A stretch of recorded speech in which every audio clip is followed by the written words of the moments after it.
Pourquoi écrire des thrillers qui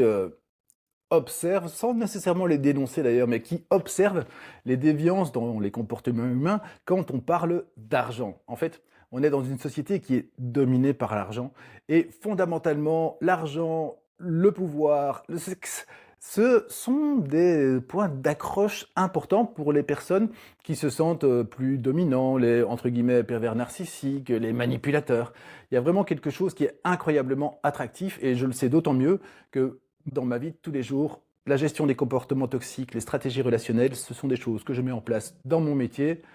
Quand je fais de l'executive coaching, de manager ou de chef d'entreprise, ça arrive toujours sur le tapis. Il y a dans l'organisation des gens qui prennent d'une manière ou d'une autre le pouvoir. Et donc,